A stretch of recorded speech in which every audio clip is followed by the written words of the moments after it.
Hey, crypto heads, it's the Goose with the Cryptic Paranormal Show. We're back. It's Thursday night. Super psyched, super excited. Because first of all, this guy down there in the bottom corner there he is, right there, who hasn't been on for a couple weeks because he's been out sick. Heisenberg, you feeling better, man? Yes, I am. Good. Everything's good. I think I'm going to survive. Yep. You Awesome. sound better. You look better. Yeah, you do. Still can't hear. I lost my hearing a bit again with the, Oh, no. because I can. Although it's a lot better than it was before. But I'm just saying, it's That's hard for me to awesome, watch man. Hocus Pocus at night. I have to make sure I'm turned to one side. It's October. We watch Hocus Pocus every night before we go to bed. Every night? Holy crap. Yeah, we go Hocus Pocus in October. We do Addams Family and Addams Family Values in November. And then Polar Express in December. And then the rest of the year is just regular. I gotcha. Nice. See, for us in December, it's Elf and I love Christmas that Story. The Christmas Story. You got to do the Christmas Story. Yep. But yeah, dude, that's a lot of Sanderson sisters, man. Every night before bed. Yeah. My God. I mean, I love the movie is a cult classic. You got to love it. But every night before you go to bed. Yep. I don't know. While I go to bed. Yeah. Oh, okay. That's different. You sleep to it. That's fine. Yeah. I can see that. Well, the problem is it's such a good movie. I usually stay up through most of it. And since I can't hear that well, I have the closed caption on. It's a whole different movie with the closed caption on. Like you hear like you see stuff that you normally just kind of mutter in the background or something. So of course I'm reading the show now. Right. Yeah, right. Yeah, it's like the Facebook Live feed too. It comes out through all funky, saying words that make no sense, or it looks ridiculous. But what's up, Robert? What's up, Darren? But I pretty much know that movie. I know all four of those movies by heart. Basically, we do it every year. That's awesome. Imagine. We should act them out sometime live here on the show. just a one-man show. Just do the whole movie. Yeah, right. Also in big news, our sister over there, Dee, passed her big test. That's right. Now she's a big realtor. How's that how you say it? Realtor? Right. Yep. Clap. Congratulations. We're so excited and proud of you. I never had any doubt. No. I did. I had a lot of doubt. I knew you had doubt, but you shouldn't have. So good news all around. We got Heisenberg back. Denise is the big time realtor now, selling the mansions up there in Lake County, right? Yeah, you know it. But even bigger news, we got an awesome special guest. I've been watching this guy and all the great things and all the positive things he shares on Facebook and social media. Like I was telling him before the show, I've been wanting to get him on, but sometimes when things get crazy, you kind of forget who you wanted on the show. And we get behind on booking people, and it's just like, you just, things are crazy. But there he is, finally, Mr. Nick Mulae. Am I pronouncing your last name right? That's correct, yeah. Okay, cool. It's Mulae. It's Italian. Okay, gotcha. Every time I say it, though, I think of Will Ferrell in Saturday Night Live when he does a spoof of Robert Goulet. So I just want to say Nick Mulae. That's the way I was saying all the time, actually. I don't know. That's how I would introduce myself. If I was Nick Mulae. Yeah. That's what's happening more often now. Anytime my name is mentioned, my last name, they always have to pronounce it that way. And it's just so damn funny for me. I'm used to it. Yeah, well, good, because we'll probably hear it quite a bit. So tell us a little bit about yourself, man. I see you spread positivity. I see you spread all the awesome paranormal stuff that you get into and you're involved with. How did you get started with all this? Like, what is your hero origin story? Well, my story is actually quite interesting and also kind of somewhat different compared to other paranormal investigators. It was not unlike most investigators where most people get involved in this kind of stuff because they probably had an experience when they were a child. For me, it was actually more curiosity that drew me into the subject. When I was very young growing up, and I'm still surprised my parents got to let us watch this. We used to watch the X-Files in the 90s, which, at that time, it was still relatively brand new. Sure. So, and not only did that got me eventually interested in the paranormal, but not far afterwards, I was already starting to get involved with horror films. I was watching a lot of the, everyone's always loves to have some kind of good scare, if you will. So I started. Some of us. Some of Heisenberg doesn't. Well, start off with this. Denise doesn't either. Why didn't you just single me out? Okay, Denise doesn't like them either. Yeah. Really? Yeah. Oh, I've been watching them since like I was 6 or 7 years old. So I've had a history with these movies. But moving forward, how I kind of, as I was kind of climbing through the ranks, if you will, was by the time we reached the early 2000s, I discovered the show, which I think a lot of us would probably remember. This was like almost about 20 years ago. I don't know if you guys remember that show, Scariest Places on Earth. Oh, yeah. Mm-hmm. Now, at that time, we still really didn't believe in it. It was still kind of more of our annual Halloween show. Yeah, right. But it did give me the interest of wanting to kind of look into haunted locations, but wasn't very easy because, a lot of us didn't really have a lot of, internet pages to look this stuff up at that time. Right. So, hey, Katie, she's one of the members of my crew that I'm a part of. Good to see you.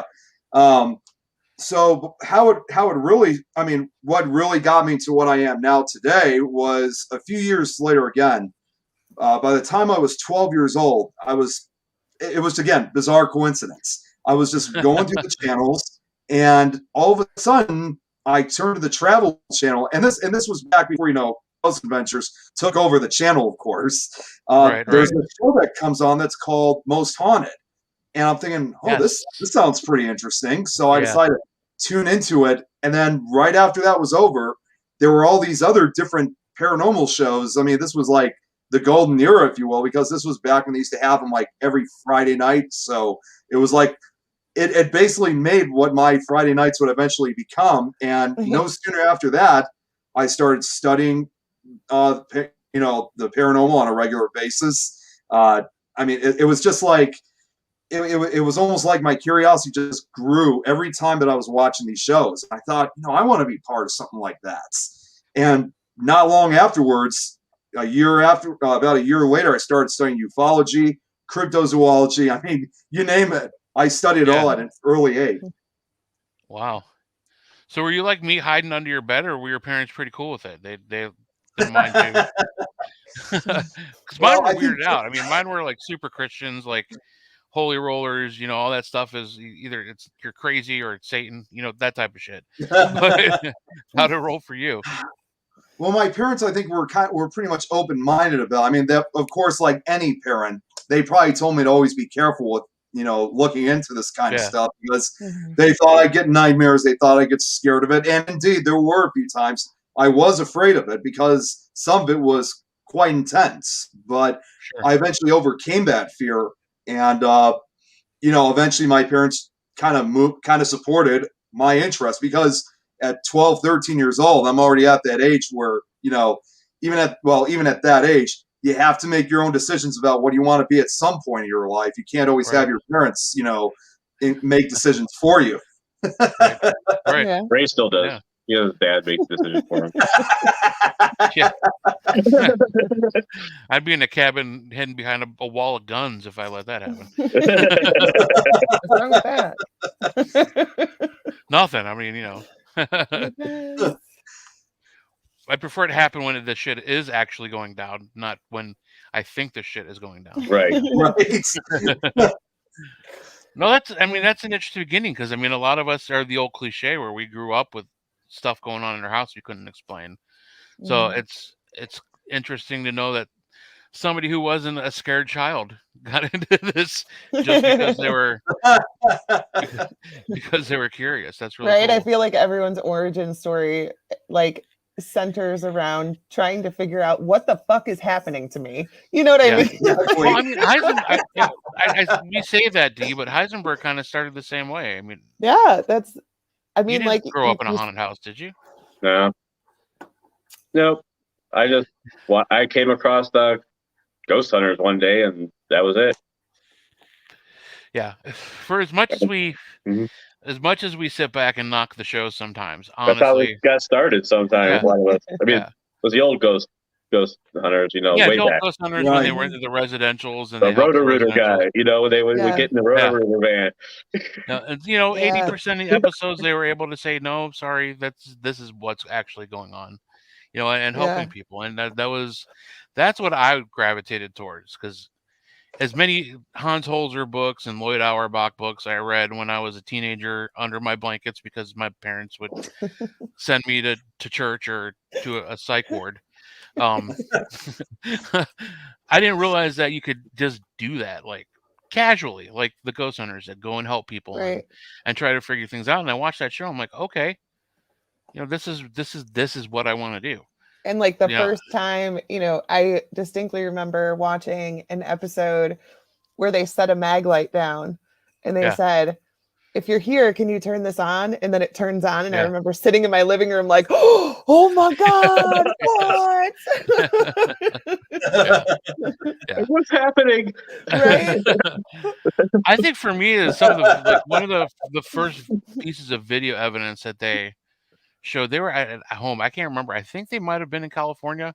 They were on the West Coast somewhere, but they were dealing with this situation. It was a wife who just lost her husband and a daughter, and they were talking about poltergeist activity. And I was kind of getting a little like, okay, poltergeist activity is like one of those terms that people just toss around, and there's so many different ways that people talk about poltergeist activity, but they caught this crazy video where they're like panning one way and just like across the room, and as they're panning back, you see this dark shadow just like come out of nowhere.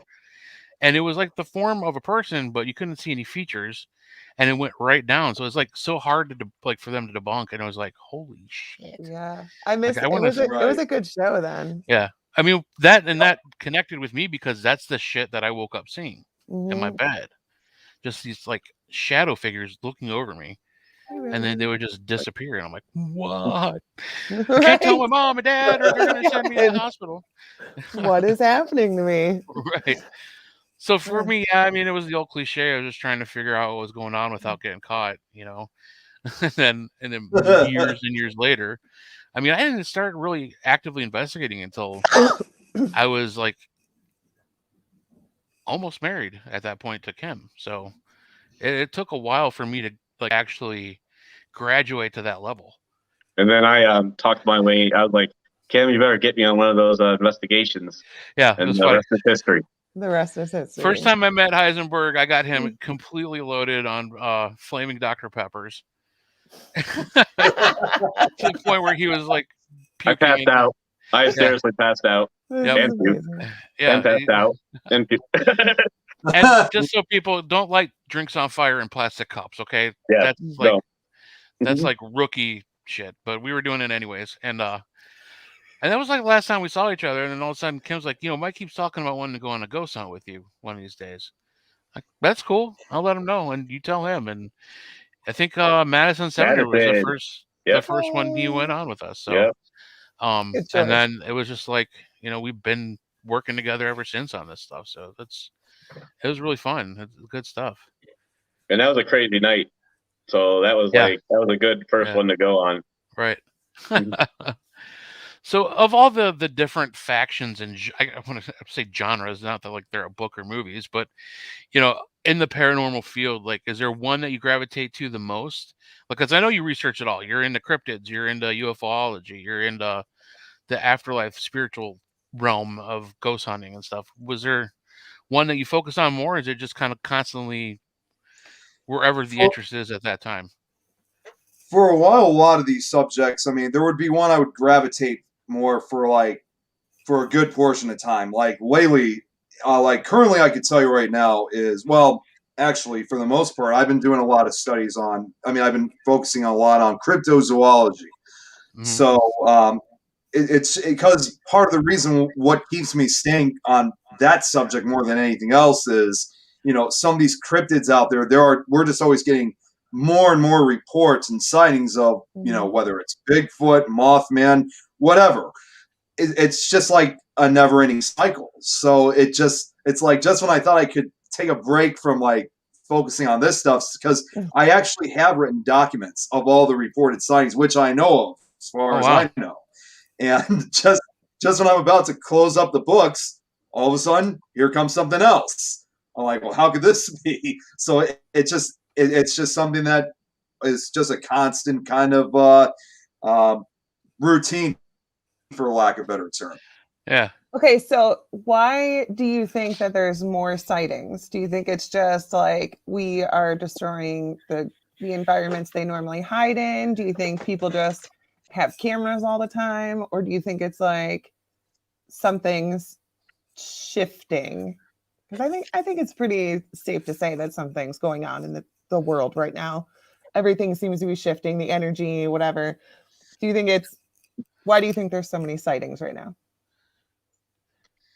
I think probably it's because, well, for a couple different reasons. First off, I mean, considering, the era that we live in now, we're expanding more of our civilization, obviously. So that means you're, taking down a lot of areas that were once wooded or rural. And it's either driving these creatures, these unknown creatures away, or it's causing them to be seen more often. Another reason I could think of is probably because if you look at, for example, like all the Bigfoot reports we got, that those sightings have been going on forever. I mean, who knows exactly when this all first started? I'm sure we always assume that these creatures have, like a very small population. But if there was a very small population of some of these entities, these creatures, yeah, then how come we have so many reports? It's probably because they're probably expanding in a way themselves. Mm-hmm. No thanks. Yeah. You don't want to live in a world with more Bigfoots, Heisenberg? I mean, come on, man. Is it Bigfoot? Man, they don't want to be found, man, and people keep looking for them. I don't look for them. Huh? I said I don't look for them. Good. That's a smart move. Move. I do. Yeah. No, that makes sense. Well, I haven't yet. I'm just kidding. I would totally go. I would. But also I like camping, so Right. Every time I go someplace like that, they threaten to tie me up to a tree and use me as bait. Gee, I don't know why you don't ever want to go. Yeah. There he is. Let me get rid of the other one, Nick. Sorry about that. That was the connection was freezing, and then all of a sudden I was off. Oh, no worries. Operator errors, I like to call it. No, it's this show. It really is just the show. It brings the technical difficulties with it. Yeah. So we were talking. So we're destroying their habitat. Yeah, I think it's because we're destroying the habitat. But in addition to expanding our civilization, another possible reason is that some of these creatures out there, again, you look at, like I was saying, you look at some of the Bigfoot reports and you see how long they've been going for. How do we not know that there may be more of these creatures than what it was 100 years ago? Because they are just so common, compared to, like, let's say if it was 1920, you would have seen only maybe about, let's say, 10 reports that, as far as we would know. Right. Here we are now in 2021, and all of a sudden there's like hundreds of these reports now. So I think it also might be a way of them expanding their species, if you will. Interesting. Okay. That's an interesting angle. Yeah. Well, the other thing too is, like, in 1920, we didn't have social media and the internet. So if somebody had seen a Bigfoot, then they would maybe go into town and tell people. And that was pretty much the extent of it. Like, nobody knew about it. So it is possible that there were a lot more sightings back then, but just they didn't get talked about the way they do now. They couldn't telegraph it fast enough. Right. If I'm in my backyard 10 minutes from now and I see Bigfoot in my backyard and I take a picture, it is not even 10 minutes after that before the entire world has seen the video. It's a little bit different. It is different too, but it's also harder because it's harder to, like, pick out the bullshit from what people legitimately feel is a sighting.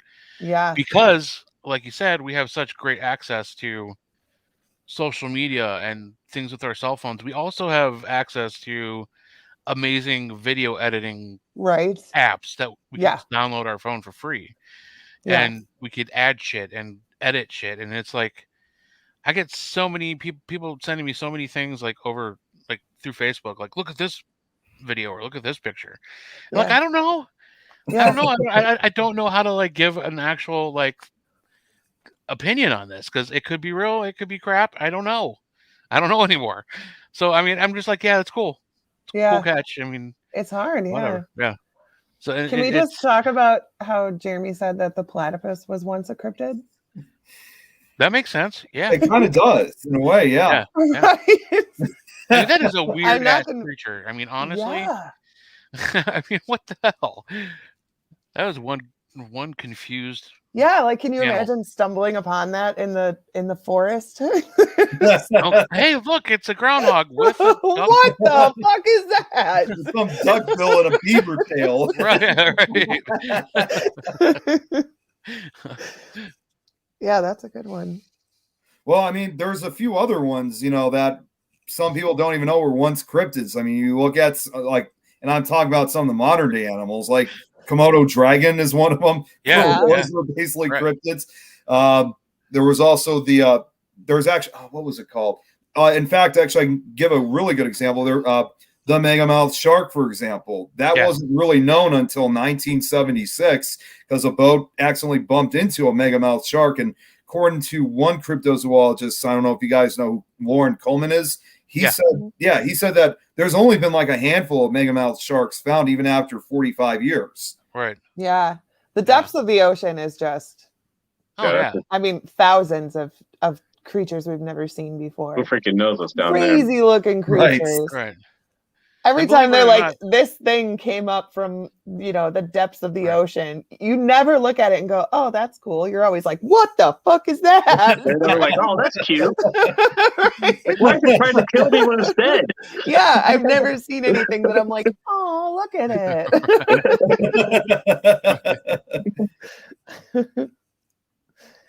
There's also like some endangered or no longer with us animals that are crazy looking, that now people are saying they're seeing again. Like they were talking about one of Josh Gates' show was trying to find the Tasmanian tiger.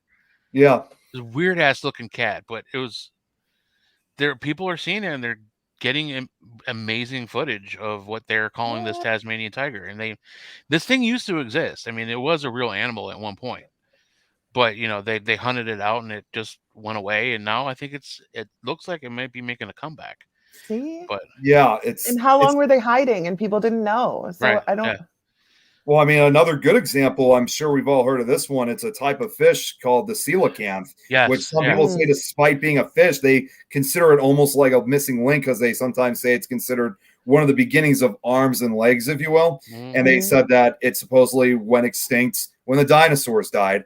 And then in 1938, one was found alive off the coast of South Africa. And now all of a sudden, we got multiple, different species of this type of fish. Yeah. Maybe they can stay hidden. Are you trying to look it up? Yeah, of course. I don't know. I've always wondered how you type it. I've never been able to type that. Yeah, I don't. I don't know either. I've heard of the name, never actually seen it. Yeah, I'm gonna let you have that one, Goose. I have no idea how to spell it. Feverishly searching. I am. Yeah, like when I go quiet, my eyes are getting all waggy and crazy. I'm looking something up. And then doing the same thing. I'm trying, but I have no idea how to spell that one. Anyone? And I'm just doing nothing, just waiting for them to do it. I'm looking for some random thing that's gonna scare the shit out of Denise or Heisenberg, but yeah, like the zombie spider. Oh my god! I found 3 now. We're up to 3 at the seminary. Oh, there we go. Yep, that's it. Yeah. There's actually several different forms of the same thing. Yeah, that is so weird looking. Yeah. It's crazy to me. The coelacanth. Well, I mean, you think like things like the freshwater sturgeon, which, I mean, they're out there and they get 6, 7, 8 feet long. And honestly, a lot of people think that is what really the Great Lake monster is, or the Lake Erie monster. Mm. They think it's this big ass ancient lake sturgeon that's just floating around out there. Who knows? But have you ever seen one of those things? They're ugly as hell. They're crazy Yeah. looking. They look like they've been on this earth way longer than most of the creatures we know. I think I saw that on River Monsters, where that guy goes out and tries to catch the fish that are just so hard and you don't see that often. Right. So I know he caught was it an alligator gore or something like that, and almost took him out. Those things are crazy. Yeah. I love Eddie's comment. Wait, Eddie. Zombie spiders. You can have them. We have 3. I haven't seen them alive yet. We only have dead ones, but you can have them. Just bring a jar next time. That's so weird that you've never seen them, but it was right after we. Oh my God! They attached to you and came in. Right? I know. I'm like, did I bring the fucking zombie spiders from Middle Point? Because I've never heard of them until Middle Point, and then 2 weeks later we see them at the seminary. Oh my gosh! Yeah, Corey, I'm with you. Yeah, that is a crazy ass show, man.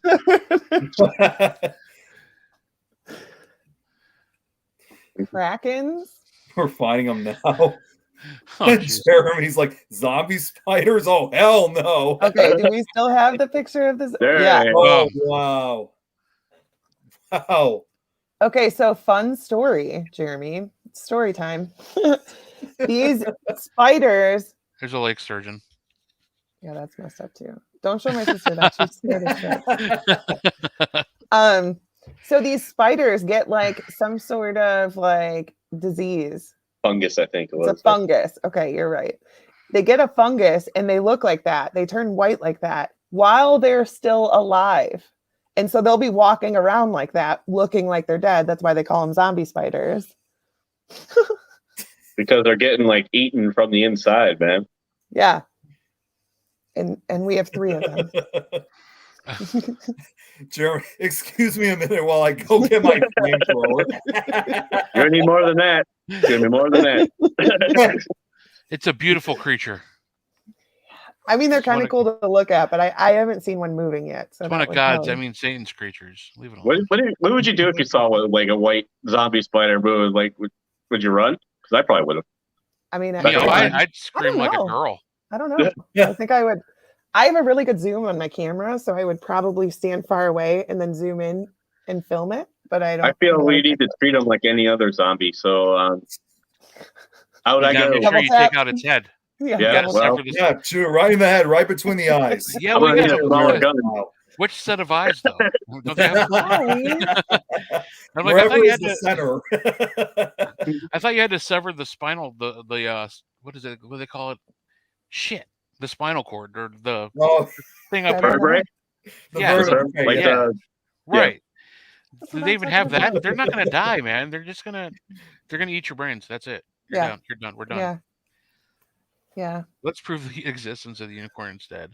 What if the unicorn was the worst of them all? Right, like that. Right. It's the biggest asshole, and it kills the most people. Right. It uses sharp horn of it to impale people on. Wow, this thing's actually really dangerous. All these little girls have them all over their bedroom walls, and they're fucking murderous creatures. Yeah, they as soon as after they encounter it, they start tearing everything down, throwing in the trash. No more of this. Oh, there you go, Goose. Want to do a little? I've never dove in my life. But I would for that, man. They're in fresh water. I don't think it's just Lake Erie. They're all over the place. But yeah, that is a theory. So the theory, one of the many theories, what the Lake Erie monster may be. It's probably just a giant lake snake. I'd rather see a lake sturgeon. I don't like snakes. Well, Lake Erie's filled with them, right? What's that? What? Yeah, there's snakes in Lake Erie. Oh no. Yeah. I refuse to believe it. For sure. Yeah. You go to Catawba, Delise, you go to the Catawba Park up there, and they have a big pier. You just see them swimming around out there. Yeah, I have a video of one. Yeah, they're pretty big too. Yeah, from Port Clinton. Yeah, they're pretty big. I mean, not J-Lo and Ice Cube and Anaconda big, but Right. they're pretty big. But yeah, Dave, I'd be down. I'd go looking for it. Hey, I tried actually try to look. I went past by Lake Erie last year. I mean, we didn't dive in, but you know, it was, well, considering this was like my first hunt for a lake monster, if you will, wasn't very easy. So the only thing I could do was just kind of watch over where we were driving past to see if like they were looking for the typical humps and stuff that sometimes are reported with. I think they also call it Bessie, if I'm correct. So I don't know if I've never heard a name for it yet, but yeah, there's been a name lately. I think paying homage to kind of like, you know, the Loch Ness monster, how they call it Nessie. They're calling this one Bessie, so it's probably some homage. But in other words, probably to show it may be related or a cousin of the Loch Ness monster. Right. I know was it last year or the year before you had the big Ohio tour, or Cleveland area, Northeast Ohio tour? That was last year when we went to Helltown, Ohio. Yeah. How did you find that? Did you find some interesting stuff out there? I know there's a lot of just like, I know most of it's just urban legend, but rural legend out there. But well, I'll be honest. I mean, before I went, there was some other people I was talking to who said they'd gone there, and they said some of them actually said, "Don't go over to Helltown; it's a joke." Well, when I went over there myself, and well, actually, no, not just myself. I saw Tom Nicholas was watching a little bit of it. He actually was with me for this trip. We actually met up with Mike Ricksecker, who was introducing us. Oh yeah. We unfortunately we didn't really get to have a lot of time to. I mean, we were there for probably about a good 2 hours or so. But we had to cut it short because there was a rainstorm that was coming. But we had the opportunity of checking out the road as well as also the abandoned farm. Nice. And you know, it was I just had the sense of like kind of dread almost. It's really still hard to explain. And of course, I've never actually gone out and like explored, like walked around the areas. I've driven through there many times just to see, like, just to try to find like all the points that people talk about, like in the legends or the urban myths or whatever you want to call them. And there is a weird feeling there. The whole area. It's like, but I don't know what it is. I don't know if it's because, you know, because you're psyching yourself up. Well, yeah, that could be it. But a lot of it is like, it is. Go ahead. Real quick, my dad said South Shore Nessie. Oh, okay. That's another good. I never knew of that name. Yep. Yeah, Dave he lives there. I mean, he lives in Port Clinton and Marblehead, right off the lake. So they're like, we usually probably hear stories about it all the time. True. Well, we heard it a lot in Port Clinton. Dave Wooliver said Bessie. I'm sure people probably have, depending on what part of the lake you live by. Yeah, I guess it depends on who you talk to. It's like, why would it be in Lake Erie? It's the shallowest lake. Like, I'd be in Superior or something, but maybe it's the water temperature. I don't know. We'll have to ask it when we see it. I'll ask it. When I'm diving looking for the lake sturgeon, I'll let you know. Excuse me. All right. Is your name Bessie or South Shore Nessie or? You'd be like, shut up, Ray. Sturgeon? Then you know you got it. Yeah. I'm pretty sure that, you know, what would you do if you saw that? I don't either know. one, like both of you. I don't know. See, I was reading Jeremy's question. I don't know if Helltown was that was Centralia, Pennsylvania. That's the one where the coal fires are still burning. The coal mine is still burning underneath the ground. And expecting to continue burning for like supposedly another 250 more years. It's been burning since 1962. Then I've heard that the government could actually put them out, but they say it's just far too expensive to do so. Right.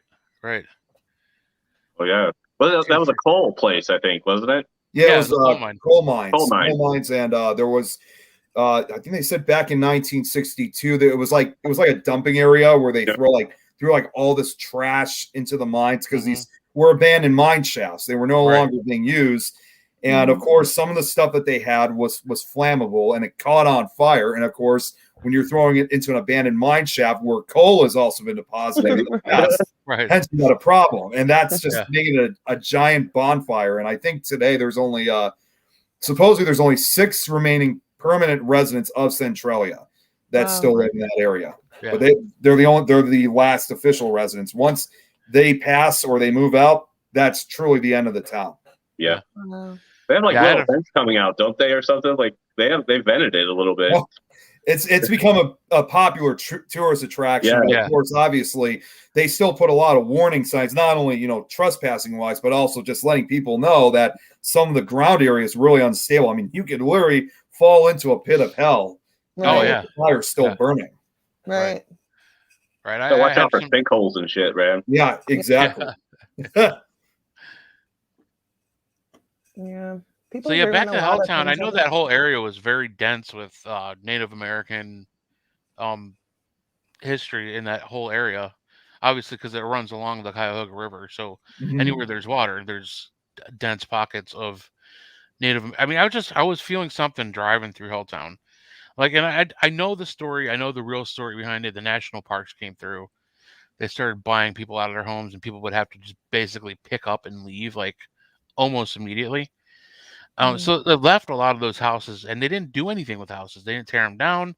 They just kind of let them stay there as like part of the park systems. And it was just, there's a weird story. But then you hear all the crazy stories about the military coming in and all the monsters and the toxic monsters and all this stuff. And it's, some of the stories are so outlandish. And I was kind of upset because I watched the documentary called Helltown. I started watching it thinking it was like a real thing, but 5 minutes into it, I knew it was just it was a mockumentary, not a documentary. So don't watch that if you're looking for actual information on that area. I've never been there. I haven't either. The best way I could really describe Helltown, and I think a lot of people would agree on, and I say this for a couple of occasions. This is not the only place I say this, but Helltown to me is almost a mystical place. It draws a lot of people who've heard the stories in. Sure. So see, the funny thing is, I still remember the first time I heard of Helltown was one of the more ridiculous stories that's involved. I don't know if you guys have ever heard of this one. They say if you stay in one part of Helltown for far too long, you'll end up getting like caught in a parade of freaks. There's like this freak parade. They say it's supposed to be comprised of like satanic worshipers, Ku Klux Klan members, an escaped mental patient, an abnormally large snake, and mutants. They all hunt in this parade, march in this parade. It's ridiculous.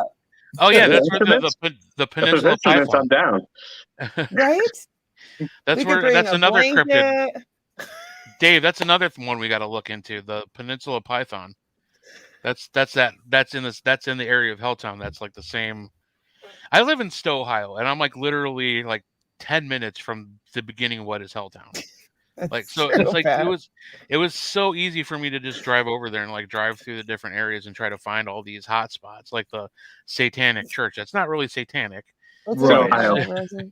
Yeah, Rosie, Helltown's in Ohio. Yeah. There probably are Helltowns in every state. I mean, every state has its area. You know what I mean? Oh yeah, Crybaby Bridges. Yep. Helltown has a Crybaby Bridge, but there are Crybaby Bridges all over the United States. Yep, we got them too here in Illinois. So they're just about in every state of the country. Right. Yeah. I mean, you cannot think of one state without a Crybaby Bridge. Right. Yep.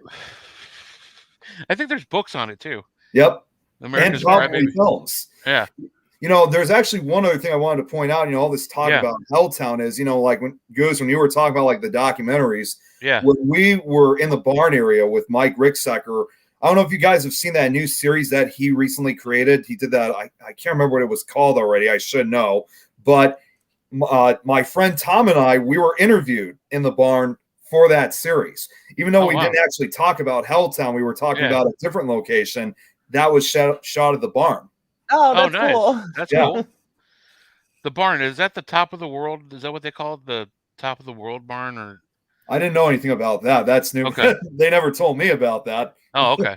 Well, no, I know there's the infamous barn where there's supposedly were like several murders or something like that. Maybe it was the blood barn. I can't remember what they called it.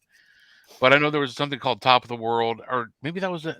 I don't know. There's so many things in Helltown. It's like hard to keep them all straight. There's like apparently the abandoned house with the bus that if you go at night, like you get chased out of town by a truck with like all you can see is the lights. And it's supposed to be like the satanic group that killed children. I don't know. It's just crazy stuff that people have come up with It's like the same urban legends are like kind of recycled a little bit, because we had the headless motorcycle guy. I think I told about it before. And it was the same thing. The light would face you. Yeah. Yeah, there's 2 or 3 of them in Oklahoma. Wow. So yeah, it's exactly what we're talking about. They're just about almost like everywhere.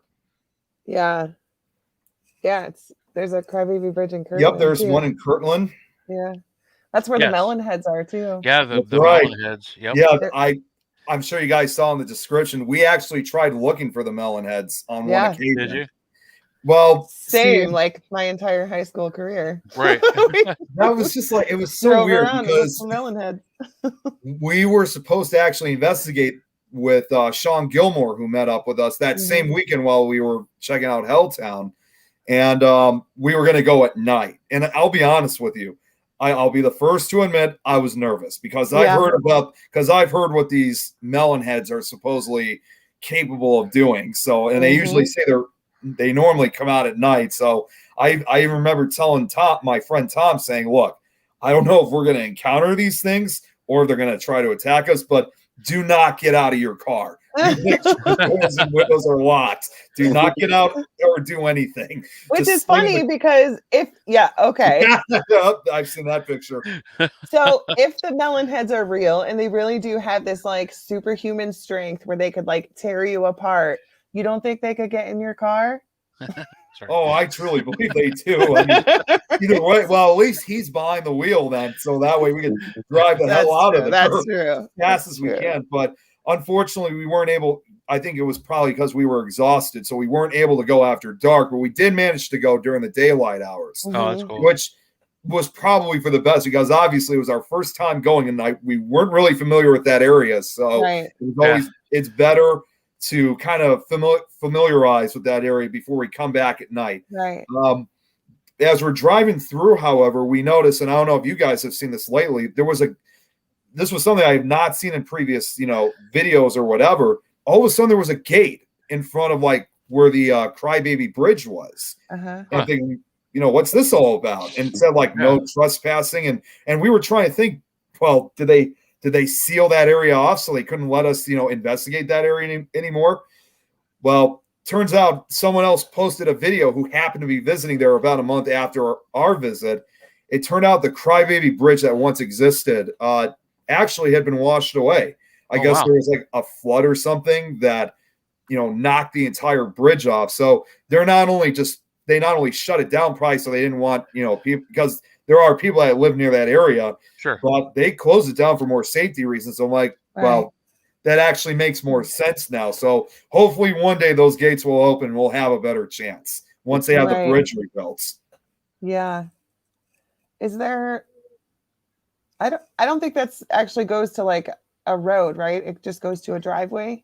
It goes to I've never seen actually what it looks like past the bridge. I mean, it does go into a further deeper area of the woods. Of course, it's much more secluded, which kind of does give the basis of these melon heads, supposedly. Yeah. I mean, according to the legend, they say you're just driving further more into their territory. But as far as I know, it's just really I just don't know. All I know is it's just a wooded area. Yeah. So, but it's still a weird area to be at even during the day because you really do feel like you're being watched from different corners, like not just by one area but by multiple areas. Right. And like you hear a sound in the woods and you turn around, there's nothing there. Like it's definitely creepy even during the day. Yeah, I mean, there was one person, I think it might still be on YouTube. Someone was interviewed. It was an investigator almost about 15 years ago. And he said that he was kind of like, an expert of the stories on them. And they said that many people are chased out of those woods a lot, allegedly by melon heads. Although most people claim they never actually had seen a melon head chasing them. I mean, they say what gets them to drive out in the area, get out of the car, investigate is what they believe to be a melon head. But what chases them out of the woods back into the car and drive away is anyone's guess. Right. That's freaky. Yeah.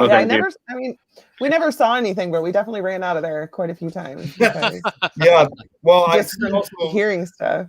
see, I also just saw that Adam also posted. I mean, because everyone always thinks the melon heads are just a one of those state cryptids just for Ohio. Well, from what I remember hearing is that some of these creatures, according to the story, say they eventually left the area just so they could get away from there. And as a result, not only have we still been getting reports and sightings of these creatures in Ohio to this day, but we also began getting reports and sightings of them from the 1940s on in Michigan, Florida, North Carolina, Maine, and Connecticut, especially with what Adam said with Velvet Street, known as Dracula Drive. Yeah. Yep. Adam. So from what I've read about the Chardon melon heads, or the Kirtland melon heads, I should say, something about they were actually children who had some kind of I can't remember the name, hydrocephalus. Yeah, that were abused, and they were experimented on, and they escaped this so-called. It was it was by a mysterious and sinister doctor named Dr. Crow. Right. That's, you got it. Thank you. Yeah. And they escaped, and they probably, I guess they went wild. Like, how, I mean, I don't know. It's the way how I remember that there are so many different versions, but there's two of them that point out the most. Again, both of them star Dr. Crow. The first version was that he was actually working for the government and had been experimenting with radiation, working either during the Civil War, late 1800s, early 1900s, or during World War I, Great Depression, or World War II. And, he was exposed to a lot of it. And his family, his children became mutated. His wife became very ill. The government did a cover-up, gave him this nice piece of land, wooded area, land out in Chardon, said, hey, please keep quiet about this. But the second version is a little bit more sinister, and the most notorious was Dr. Crow again. But this time he was running an orphanage or a hospital. And he was, he was just experimenting. And unlike today, where our orphanages have, like child protective and social services to, make sure these kids are in good living conditions. Well, back then they didn't have any of that kind of stuff. So, he was experimenting, and these were vicious experiments, atrocities. And he ended up creating a bunch, or a tribe, if you will, of these kids that became, almost feral, large heads, razor sharp teeth. And eventually they turn on the doctor, and supposedly they eventually killed the doctor, as revenge for the way how they were being mistreated. Yeah. And not exactly sure if he actually was killed, or because, it's part of the story. But what we do know is that supposedly they burned down the orphanage, and then eventually decided to live out in the woods, and supposedly are still living out there to the present day, living on cannibalism. Yes. Interesting story. From bratty little teenage kids who like to trespass in the middle of the night. Yep. Right. That's their sole source of food now. So yeah, I did hear. Go ahead. I did hear that he was a doctor, and that he was like, since he was a doctor, they used to just let him adopt as many kids as he wanted. So he basically would just collect children, and then they ended up turning on him. Yeah, it seems sick and sad, but that legend persists. I mean, that's just been part of the war for decades. Right. All right. So quick break here. Gonna do a little something. Gonna have a quick impromptu t-shirt giveaway. So, who wants a t-shirt? You want a t-shirt? You got a t-shirt. Look, got a t-shirt. Gone Ghostin' Cryptic Paranormal Show t-shirt. If you want a t-shirt, share the show. #CryptoHead in the comments. We'll go through at the end of the show. We'll pick a random sharer, and you will get a shirt. We'll contact you and send you a shirt to your home. How about that? Start sharing. Let's get some people in here. All right. And I'll check after the show. #CryptoHeads. I'll even put it up here for you guys. So you could copy and paste. I actually did share it right before we got started. I should have put Crypto Head on it. Yeah. Just edit it. Yeah, just edit it. What if people don't use right now? What? So what if people don't use hashtags? Then they don't get a shirt. Well, that's discrimination. Is that hashtagist? I hashtag too much. I'll I've just never say it. hashtagged. What? Hashtag. Never? You've never hashtagged? Hashtag lame. Okay. Jeremy, did you write crypto head? Because I said he saw that he shared. Yeah. Did you do hashtag crypto heads? Hashtag crypto heads. Nice. Adam said he wore his. Yes. Adam, you wear your shirt all the time, and I freaking love it. Yep. I love seeing all your pictures. I love seeing all your pictures and stuff anyways, but I especially love them when you have your show shirt on. Yes, and our friend Kenny Irish. Yes. He just did a big conference, and he had our shirt on the whole time he was giving his lecture. Yeah. So I thought that was pretty sweet. That was awesome. Yeah. Yeah, and he had people taking pictures with him in the shirt. I'm like, yeah, right. They're probably like, who that? We don't give a shit. This is Kenny Irish. But no, it's good. He talks a lot about our show, and it's been great. And we love you guys. Nice. We love everybody. Nice. If you're in here to see Nick tonight, thank you for coming. I don't recognize a lot of you in the chat room, so awesome. Thank you for coming on. Remember, when Nick's not on, we're on every Thursday night from 8 to 10 right here on the RU Media Network. All right, that's it. That's it for my shameless plug. Get your shares in. You have till the end of the show. Hashtag CryptoHeads. Random person drawn will win a T-shirt. And we will contact you, get your size and address, and Heisenberg will show up at your address personally and hand the T-shirt to you. What a prize that would be. Like, here's your freaking shirt. Right, just throw it at him and leave. What's up, Greg? So good. Adam, we had so much fun having you on. Sorry, I was... Adam. See this gentleman? There he is. He may or may not have Darth Vader with him at your doorstep. But oh my God, that would be freaking sweet. Huh? Yeah, that'd be awesome. Darth Vader is always with me. He's my hero. Hey, you know what? If you want to solve that problem so he's always with you, is get a green screen like I do. That way you can find you. There you go. Yeah. Oh no, we hang out on the weekends, man. We're cool. Thanks, Adam. All right, back to Mr. Nick. Back to the special guest. Back to the paranormal talk. Need to sip my coffee, a little re-energized. What? Is it frothy? Is it frothy coffee? It was at first. Because I'm never gonna give you up, man.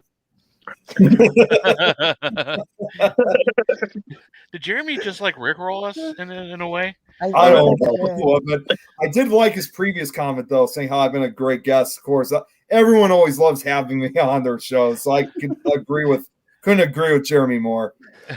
Thanks, Jeremy. I forgot, Mr. Heisenberg. Oh, the backs. Oh, you know what? I can answer that question for Rosie. I got the special back scratcher that's become like a trademark of mine for the shows that I've done. Got it right here. It's a little skeleton. Oh, nice. Nice. That's awesome, dude. From Spirit Halloween. Nice. Is it actually metal? Yeah, it is. In fact, because I got a light in front, you can actually see it shining on the lights. Oh, gosh. That's awesome, dude. I love it. That is cool. See that big back scratcher behind Heisenberg? That's his. That's gonna scratch real good. Jeremy, you need to get one of those. I got healthy itches, man. He's gone through way too many shirts. I told him he has to start paying for them. Yeah. Oh, it feels so good. That's right, Eddie. Mm-hmm. Get to hang out with Eddie Pence next weekend. Yeah, we're still working on it, but I'm still remaining hopeful. But well, for starters, I'm actually going to be at DeadCon next week. Okay. With my crew.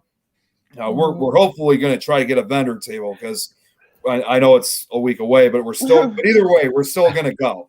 But Eddie actually invited me to an investigation that he's going to be doing at Middletown School. Yeah. No, excuse me, Middletown. I was supposed to be there. Yeah, Middle Point. You're supposed to be there. That's the zombie spiders, man. That's where zombie spiders. Yes. Yeah, he had asked me to go too, and I couldn't get out of work. I'm on call that weekend, and we're shorthanded, so there's like no way to swap with anybody. And I told him how much I appreciated it. Eddie's an awesome guy, but you got to go because from what I've heard, this place is pretty. That's what I've heard of. And the cool part about this whole thing is that even though we're going to be in Fort Wayne, Indiana during DeadCon, I looked up the place to see how far it was. So I'm thinking, well, we're only 10 minutes away from the Indiana-Ohio border. So let's see how far it is. And I looked it up, and it's only like 45 minutes away. Yeah. And I thought that's a pretty easy drive for us. Yeah. So, there's going to be a good chance we're going to. I mean, one of my crew members is a little bit. He doesn't like to go out late, but since there's going to be more than one of us going, I'm sure we can figure something out. So either way, we're going to get there.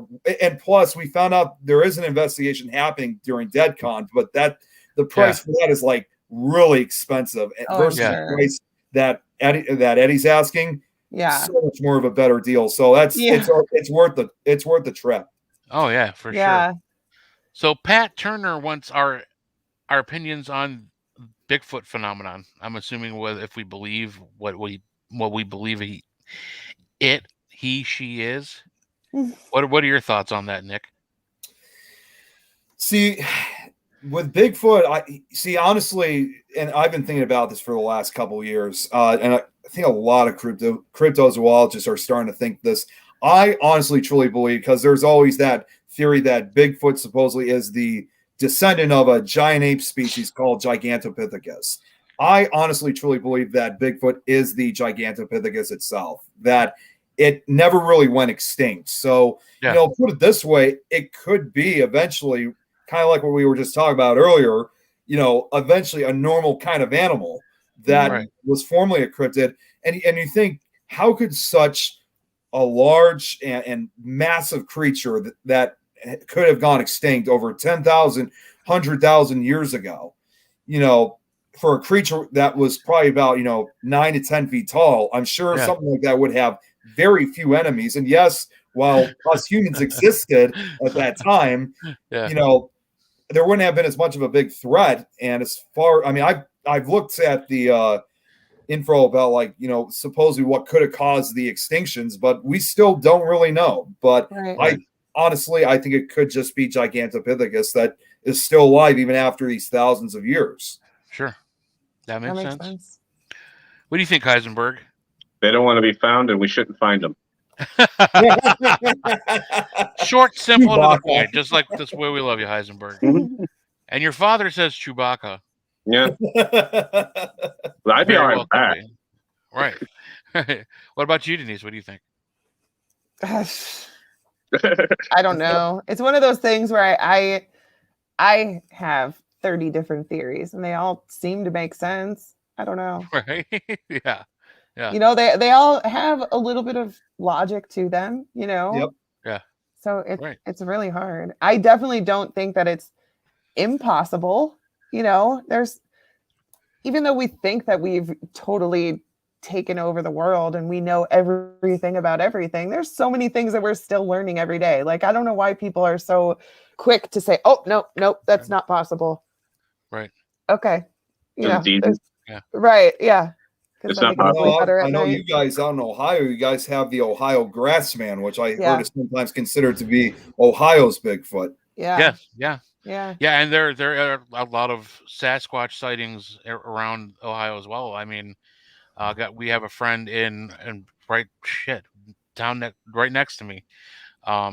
He reports a lot of sightings, and he goes to a lot of people's homes who have had sightings or experiences right around this area. We have the arsenal, the Army Arsenal right over here in Ravenna, Rootstown area.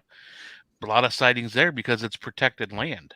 I mean, it would make sense if you're a creature who has somewhat of an advanced mind, above the rest of the creatures you live around, that you would see that and like, okay. And it's still a lot of it's still very dense wooded area. So it would be a nice hiding spot for for a creature like that. So I mean, it makes sense to me.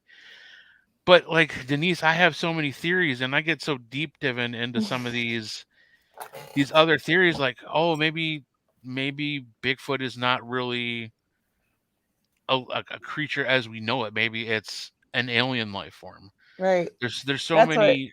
I've read so many. Oh, it was Eddie. Yeah, I've read so many experiences where people have seen and witnessed connected Bigfoot and UFO sightings at the same time. Right. Or, I mean, if you deep dive into Sasquatch, the history of the whole lore behind Sasquatch, it goes back in the Native American. I mean, they found drawings of him, know, in caves and on Indian or Native American lands. I mean, it's been around a while. So for me, whether it's an alien, whether it's something spiritual, whether it's a creature, living and breathing creature, it's got to be something, because something doesn't stay around that long. I mean, that the story behind like the stories, yeah. Right. And we had Dustin Pari on, and he had this mind-blowing theory that what if we're talking about paranormal things, what if there's a time slip, or like all of a sudden we're in a time slip where we're seeing what we used to be. Like we're witnessing ourselves before we evolved into what we are. Right. Just crazy stuff. Yeah. He said that it's possible that Bigfoot is like us like a million years ago, and then aliens are us a million years in the future. And we're just like, when we see those things, it's some sort of time slip or whatever. Where like we're kind of in the middle of it kind of makes sense because if you look at all the things that we would evolve to, it's exactly how people explain aliens, Right. Like we don't need hair to keep us warm anymore. So that would be something that we would eventually down the road get rid of. Now we have clothes and hats and things. So do you think they could have helped build the pyramids? I mean, they're probably strong enough. No. I don't know. I don't know what that was. They'd be kind of That's like saying that they also built Stonehenge. Right. Yeah.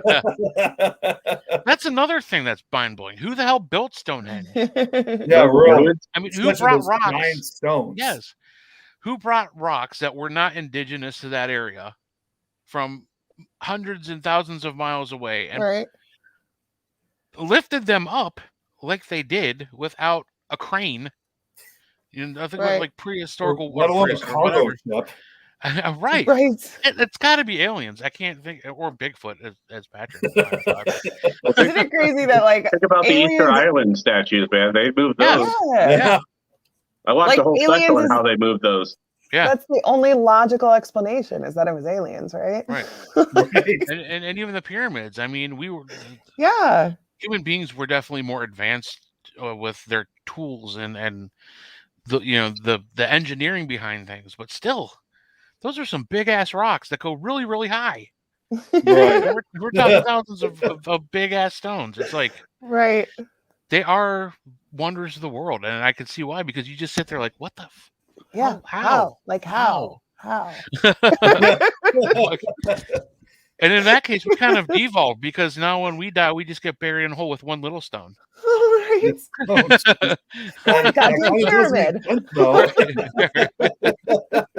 Come on, where's my pyramid, honey? Right? At least one fabulous. My wife gets so pissed off because every time she's like, we need to like think about our will and what we want to do. I'm like, I'm only 44. I'm not ready for that, but I mean, I know it has to happen. Yeah. But I'm like, I always come up with some crazy ass thing. I'm like, I want a pyramid, or I want a Viking funeral. Hello. Right. A Viking funeral, right? Yeah. I would gladly shoot arrows into a boat. You put my body in a longboat, set me out to sea, have an archer shoot a flaming arrow at me.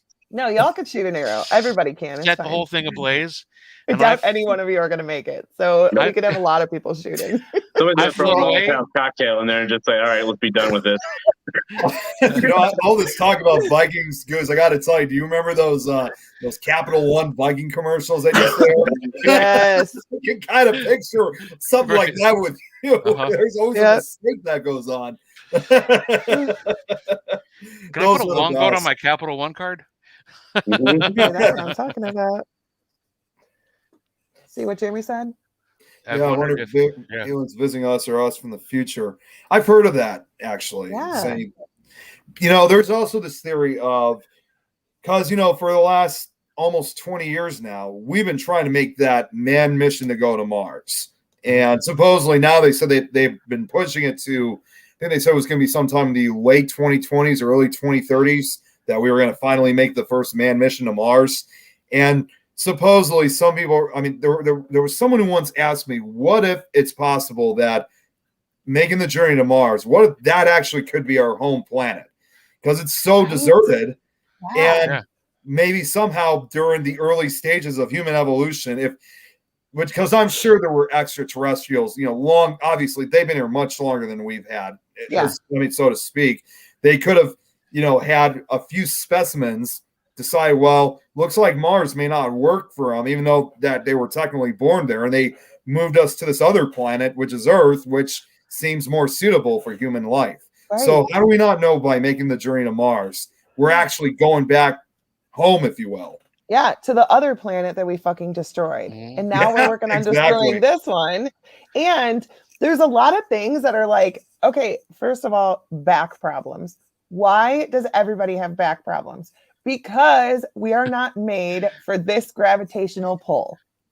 Our bodies aren't made for it. And so after a while, the pressure is too much for us and we can't handle it anymore. We got weak ass backs. If we've been on this planet for so long, we should be more accustomed to it. Right. Yeah. Because it's like you have back problems in your 30s. Yeah. It's just like. Wait, are you attributing back problems to gravity? Am I hearing this correct? Yeah, because we don't belong on I the didn't planet. attribute mine That's to being why a everything can be solved with a good back scratcher. Noah's Ark from Mars to Earth. Is that why we're so drawn to go back then? Like we just want to go back home? Yeah. That's why we're so interested in it? Yeah. It's better than going. Or we'll say this: it's better going to Mars than. Sorry. What was that, Denise? Sorry. It's because there's people that know that that's where we're from, and they've known the story the whole time. So they're they know we're supposed to go back there. Oh boy, somebody's been reading some conspiracy theories. Yeah, that's what I do when I can't sleep. Are you either doing that or you're making them up? Which you're very happy if you're making them up because that's very good. But I don't know. So Mars is better than what? Oh, I was saying it's better than all these other ideas that some people are having of saying about, well, we should actually go to Venus because it's closer.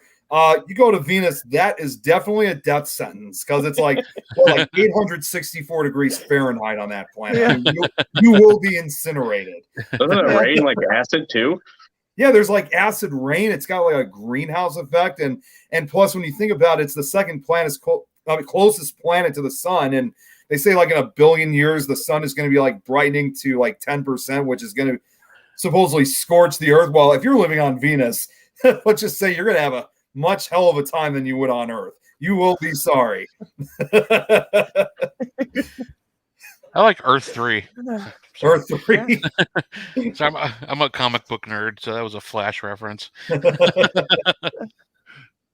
that way my back hurts. I'm not sure what that's supposed to mean. Yeah. He said, is that why? Oh, is that why my back hurts? Okay. Yeah. Yep. That's why. Very well could be. I just attribute mine to being fat, so I don't know. Fat and old. Jeremy, that's my favorite. So we call it back porch talk. Like when we're at the seminary and we just sit, on the back porch and just jump down rabbit hole after rabbit hole and that's my favorite. Well, I do agree with Patrick here that the Earth is not flat, but I do believe it's not a perfect sphere. Yeah, that's scientific. It's elongated in the middle, like it's like kind of doesn't like circle perfectly. It kind of goes like a smush. Yeah, it's wobbles a little bit. It's not a circle. It's more of a kind of like like a tilt spiral. Yeah. You guys all look so cute like this. Kinda, like that's one of these things. Kinda. At the same time, like the Earth is bigger at the equator. It takes longer to get around the. Welcome to the paranormal hand dance. Hey, I'll tell you guys, We're all doing is that all this talk about Venus. It's actually the only planet in the solar system that spirals that spins the other direction. Really? Yeah, it goes the opposite way. Yep. Yeah. See? That's why we have tides. You're so smart, Corey. I just make shit up, Corey comes at us with the hard facts. Right? Now I'm confused.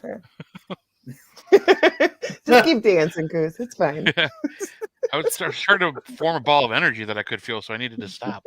Yeah, you got a Vogue. Somebody like Vogue, so go for it. You could use that to froth your coffee. Right. You're like a coffee bender.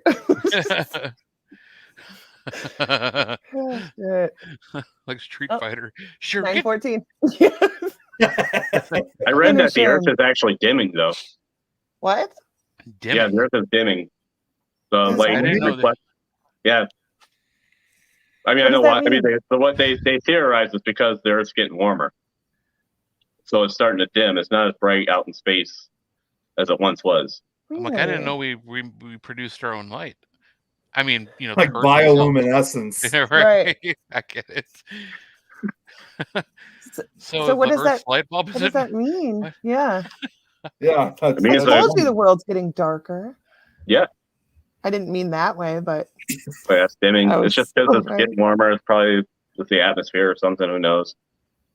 Huh. I didn't really read the whole article because there it is. I lost interest, but so basically you read the title on the clickbait while you're no, I read most of it, but I was just like, yeah, this really is nothing that really interests me. Like, so the Earth's dimming. It was making you nervous, let's be honest. Yeah. Let's just check and make sure we're not going to die from this. Okay, we're not. All right, I'm done with the article.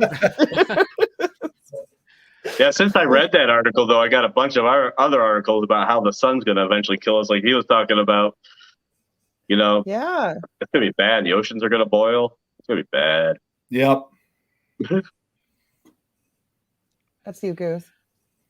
What's that? Oh, Earth getting warmer. Mm-hmm. Well, that's what's happened to Mars. This was written by Jeremy York, Mr. York. York Pepper. You guys got to have him on at some point, by the way. Yeah. Great guy. Right. I'm slowly working in meeting new people. So Jeremy's definitely in the sites. Have him on with his group. Earth's getting warmer. What if that's happened to Mars and our ancient ancestors had to abandon because they ruined the atmosphere much in the same way we are ruining our own atmosphere right now? And so we came to Earth and we can't handle it. Yeah. Just a vicious cycle.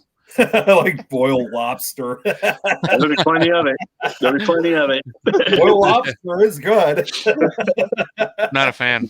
Well, that's the same thing too when you think about with even Venus, how it's so hot and the atmosphere is so acidic that there's already theories of what if Venus at one point did have life on it itself. Yeah. And what if it followed a similar fate to what we're kind of doing to the Earth right now? Yeah. That's depressing. It is crazy to think about. It is. So how about ghosts? Oh my gosh, I don't think we've talked about ghosts the whole time. I know, it's crazy. Well, I mean, because we talk about ghosts all the time. So to have somebody on that's into UFOs and cryptids, it's a nice change. But you are into ghosts, so is there one place that stands out to you that's been the craziest experience that you've had? See, I've had a couple of them, not just one location. I always go with, I say this with every show. I always have a top 3 or 5 list. But I'll start out. I'll give it a top 5 for this case. Some of the craziest places I've been to is most recently I was at the Masonic Temple in Salina, Kansas. I talked about Crybaby Bridge. That's a ghost story per se. I've also been to the Gill House, which of course I know is also in Ohio. Very awesome. Love the Gill House. Oh, that place is first time for me going there. I love that location now. Yeah. I want to go back there at some point. I'll tell you that right now. We got Joliet Prison here in Illinois. I was actually one of the first. I was actually one of the first paranormal investigators to actually check out that place legally. That is because they opened it.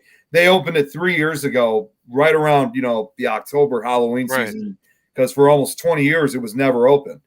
And then of course another place I liked is this is actually not one place, but it's multiple. It's Alton, Illinois, which is regarded as one of the most haunted small towns in America. You got Mineral Springs Hotel, you got the Alton Prison, you got you got McPike Mansion. I mean, the list goes on.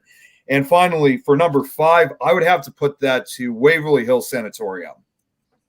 Nice. I haven't been there. I've been there.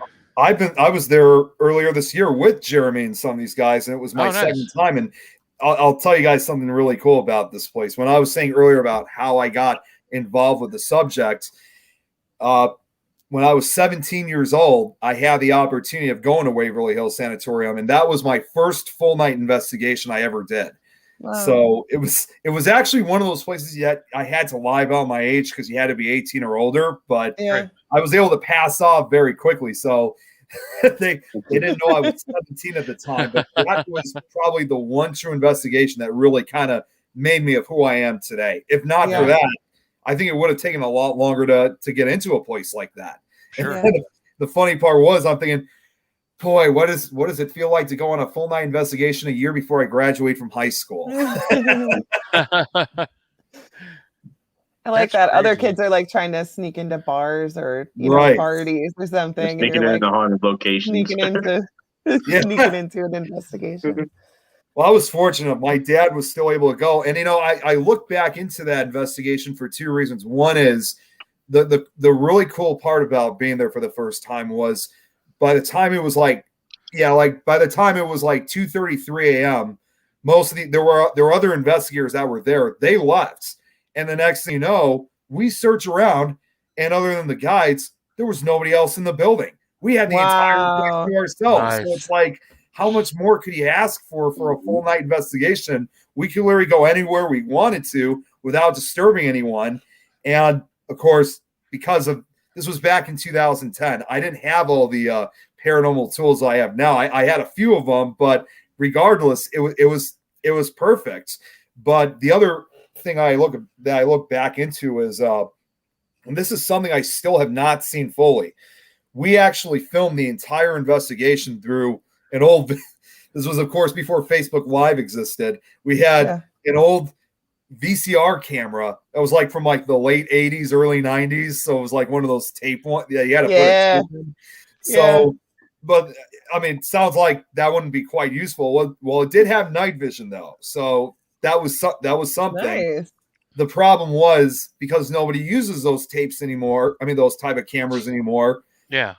We were back then we were trying to transfer the footage so that we could try to get it transferred onto the computer, but the machine that we had for it broke, and because again, since not too many people use them anymore, we've only gotten to see maybe only about 10% of that footage, maybe about a good, I would say about a full half hour of that tape.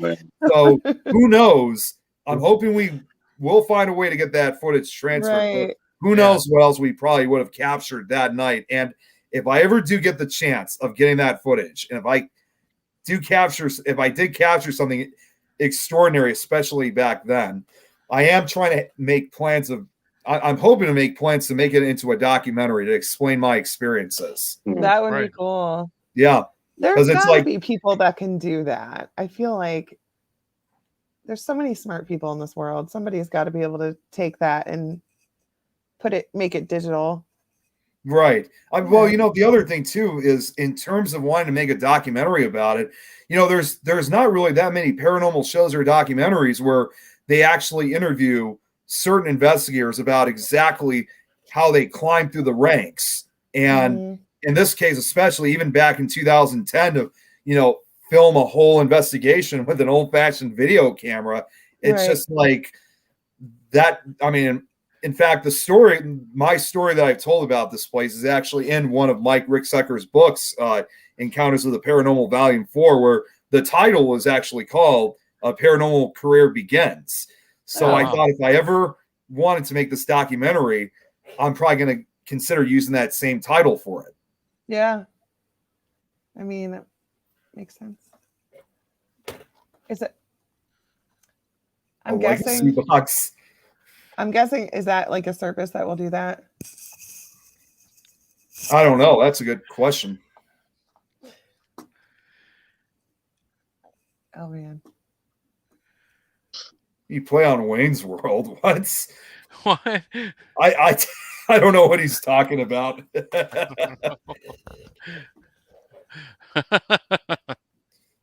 Jeff says hi.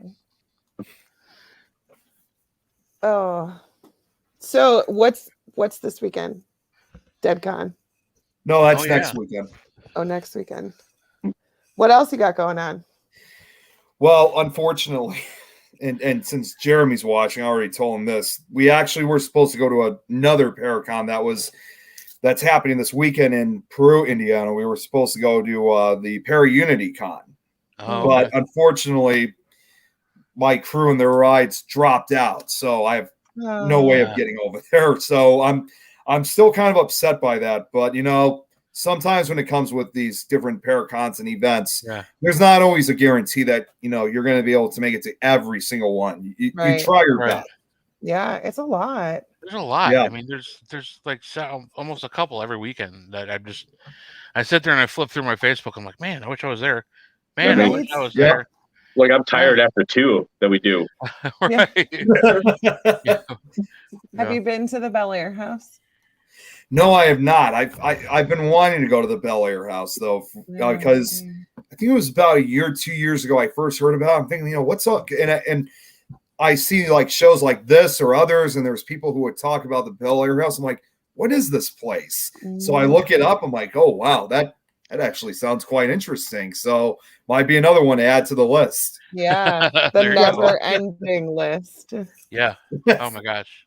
But there's just so many in Ohio that you can't even think about even seeing most of them. Yeah. Right. You wish. Yeah. But I mean, like another place that I've yet to have gone to that I've heard so much that's also in Ohio, of course, is Madison Seminary. It's I've never heard of it. It's just like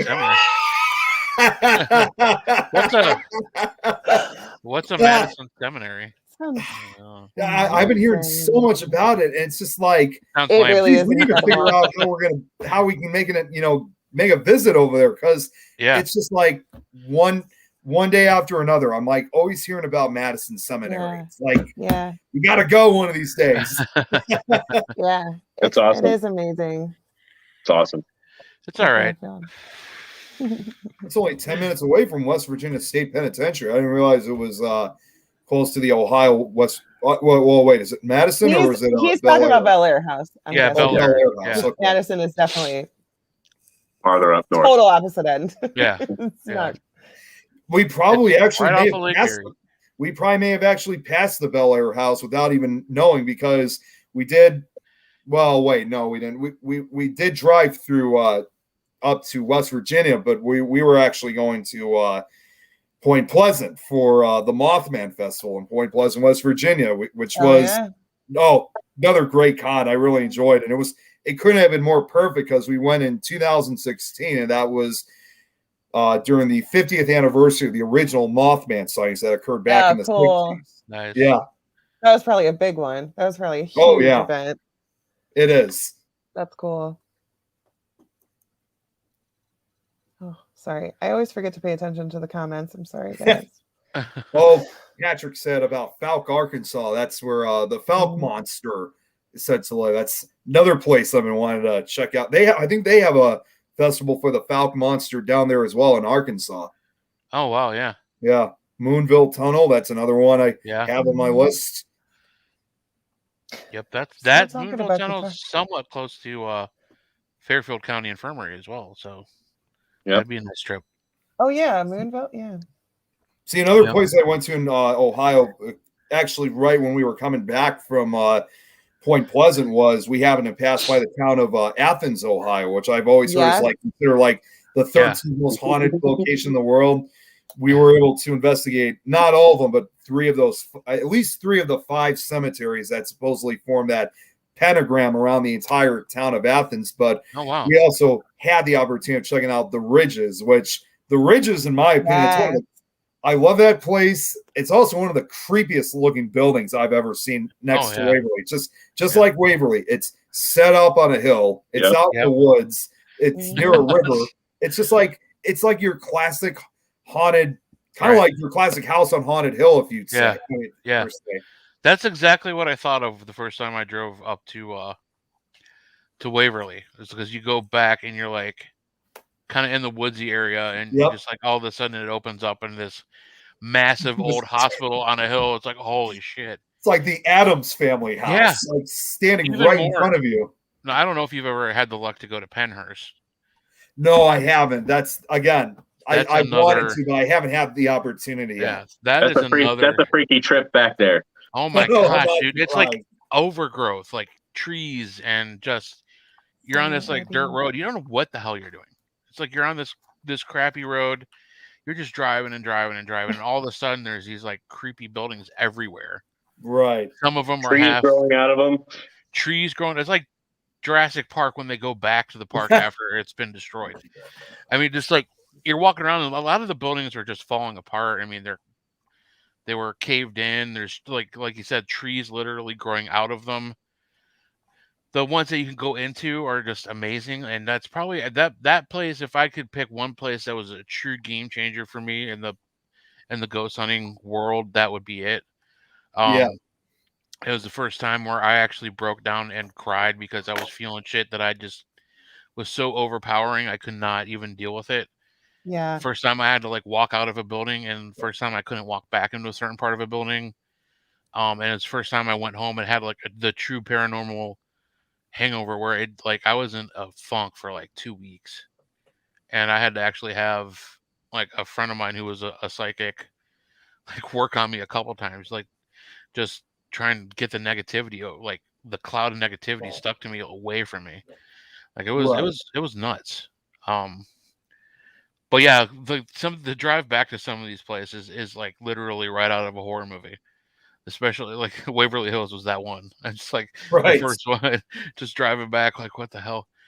Conversely, though, like places like Moundsville, you're just driving in the middle of the town, and like all of a sudden there's this big ass right there. And the same thing with Eastern State Penitentiary. It's like right in the downtown area. Yeah. You know, the building's got like a freaky vibe to it. Is like Prospect Place. It's like when you drive up on it, just looks like a it's got the iron gate that's kind of like all kind of messed up, and just you have to open up the gate and drive down house that is just up there.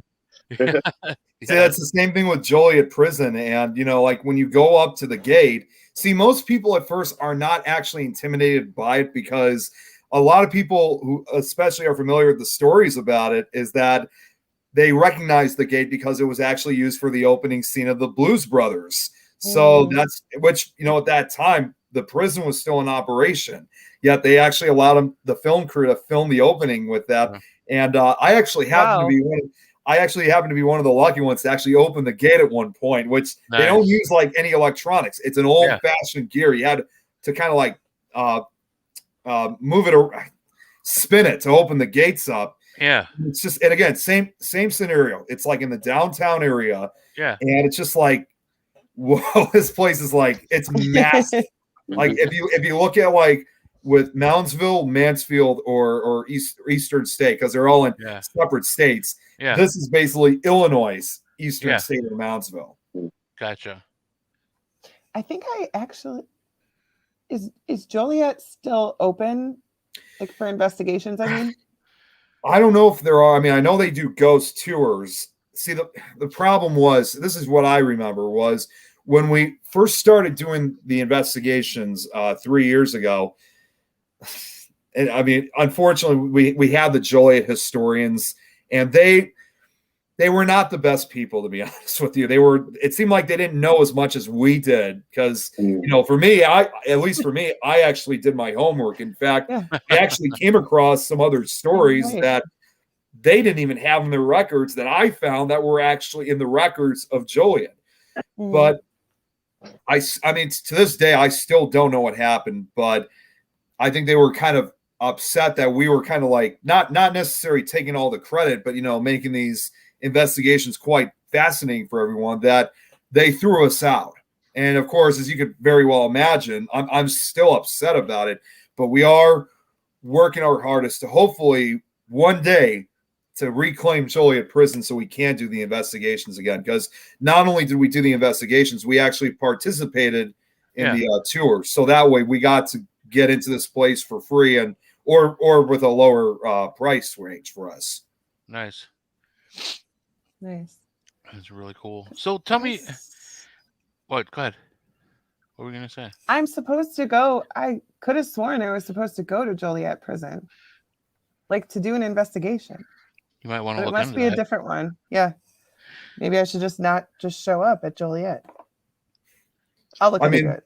In terms of investigating, I would say Joliet is not a place to disappoint. It's just the people that work there now. They're just not as open-minded, or just not as nice, let's say. Yeah. That's a shame. Yep. What Greg said. We were part of the crew that worked for the Chris Fleming tour. Yeah, we had Chris Fleming with us, and because he was part of one of those tours, that's what actually got Ghost Adventures to knock on the door. Okay.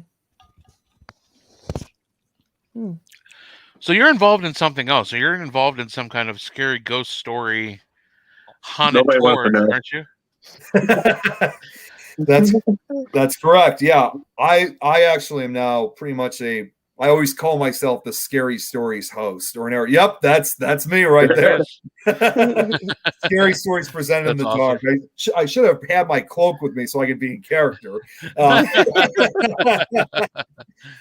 The idea of narrations and where that came from was, for starters, I was always a huge fan of, I'm sure you guys are familiar with the Scary Stories to Tell in the Dark books. Oh, yeah. Absolutely. Yeah, I mean, still considered, one of the best all-time trilogies, and of course, even still one of the most controversial children's horror books ever made. Yeah. And when I read them, there was always an audiobook associated with it. I would always read it because a lot of times it made the stories even more frightening. Right. But now in the last couple of years, starting about 6 years ago, there's other authors now that are making what I call Scary Stories tribute books. They're nice. Books that are paying homage to the original trilogy. Now, they're not all the same way as like you see in the original trilogy. Like some of them are actually exclusively made for an older audience, for like teens and adults. But there's others that have the classic drawings. I mean, they literally try their best to make them look like they're sequels to the original trilogy. Okay. And over the probably the last 2-3 years, there have been some audiobooks that have been made, but there's several others that haven't been made. And I was always hoping that somebody was going to make these audiobooks. I mean, an audiobook out of them. After maybe a year or so and not seeing anything on YouTube, I decided to, there were two different groups I was going to contact. One, which was called Cemetery Gates Media, and then the other was called Nightmare Soup, which makes the Nightmare Soup and Society books. So I contacted Cemetery Gates Media and I asked them, saying, are you guys, I've been a huge fan of your books that you've been making. I got to ask, are you guys ever planning on making audiobooks for them? And a day or so later, they came back and they said, well, we didn't really have any plans to do so. And I asked them, well, is there any way that I could narrate them? Not doing it for, I said, not doing it for money, just doing it for fun. Yeah. They got back to me again a day or so later and they said, go right ahead, as long as you put the credit in. Nice. It's like they gave me like the rights, if you will, or permission, let's say, to narrate them. And as a result, I narrated the first book, actually, funny enough, right after Halloween last year, which was Corpse Cold New American Folklore, which, again, it's a more mature book, but it does have the illustrations in it. There's 19 stories in that book, which is all now available on YouTube. And now I'm currently working on my second series, which is called Tales from Valley View Cemetery. Now, I got to say this now because there's some people who keep thinking that this is a real cemetery. It's not. It's just the title of the book. There's 17 stories in this one, and just earlier today, I just uploaded, because I've already uploaded some of the new stories. Just uploaded stories number 8 and 9 on YouTube. So I got 8 more to go, more than halfway. And I got the way how I'm going to see it is probably there's going to be 3 more books I'm eventually going to record narrating in the near future. Nice. That's fun. Awesome, man. That's pretty cool. Yeah, I mean, it's cool, but, you have to also remember, you listen to these stories that I've written or any audiobook stories, and it sounds so easy, right? No, it's not. It takes a while because, you hear these stories and they sound so perfect.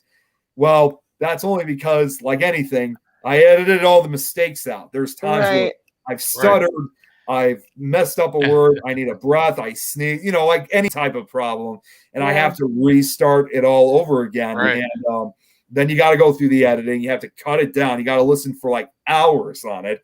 And then once the whole thing is completed, then you got to go back one more time and add the sound effects and music. And the toughest part for that is finding the right music that will fit into the atmosphere as well as the sound effects. Because there was actually one occasion, this was just last night, that I had this piano music that was playing in the beginning of a story that was called Out to Lunch. It's a pretty crazy story, I'll just say.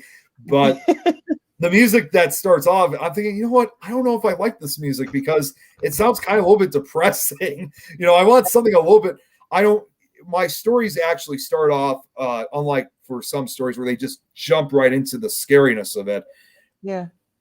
I don't jump into it. I use some other type of music, usually piano music, where it slowly gets there. You'll have some calm music, kind of like the calm before the storm.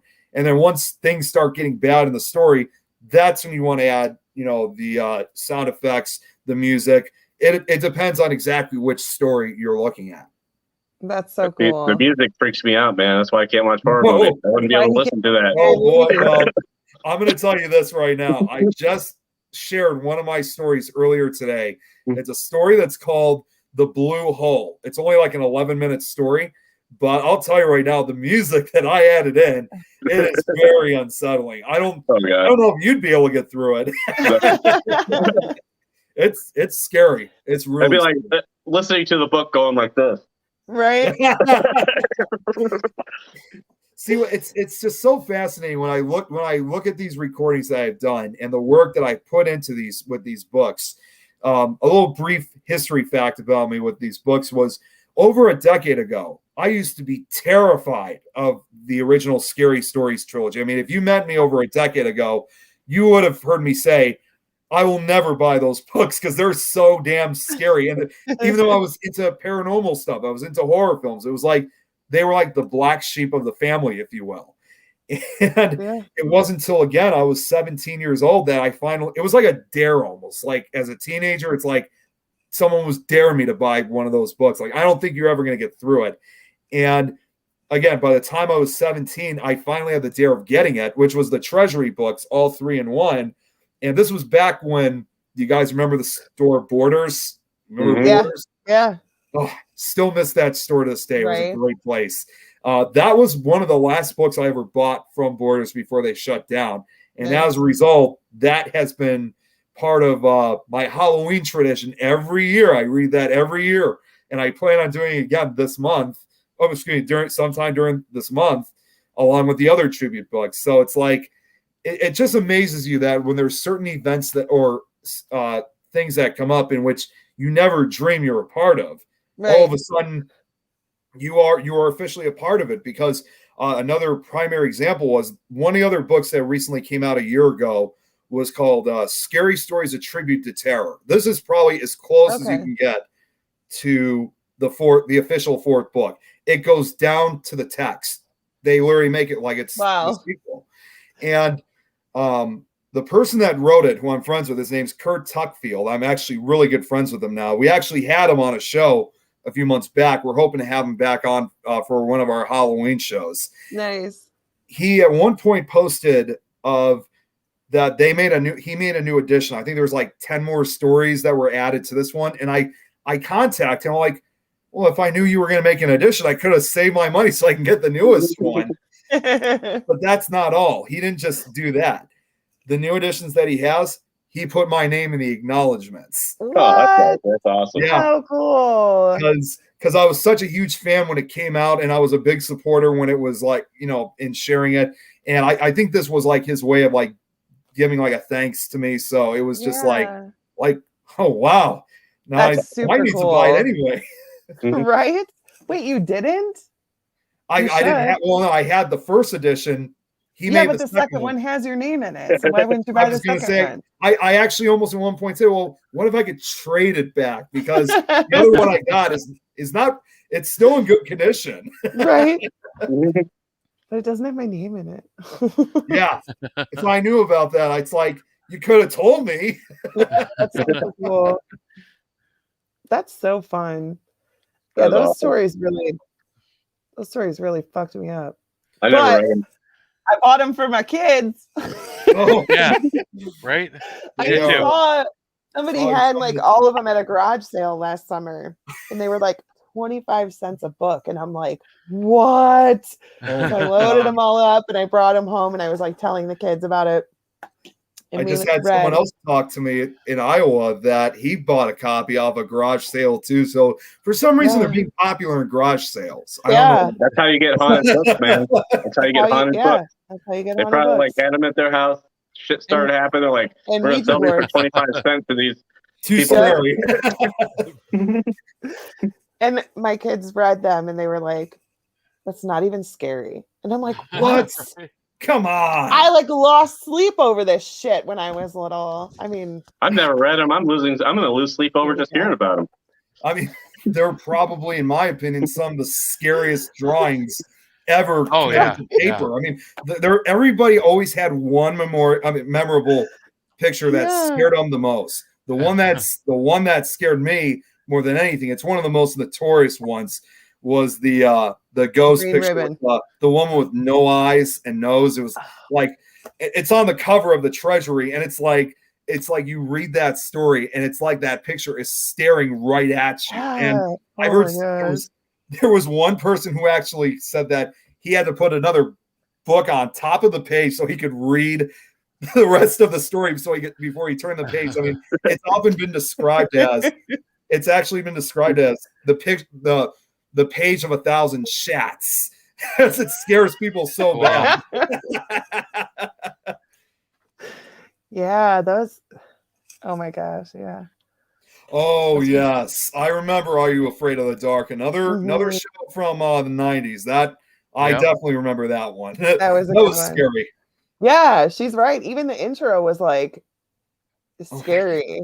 I still see that intro. Everyone, I mean, thank God for YouTube. It's like I look at that intro and it's like, wow, it's like even after all these years, it's actually still really scary. So another inspiration of what got me into the horror genre. And it's like, we just don't see those kind of shows made anymore, sadly. Yeah.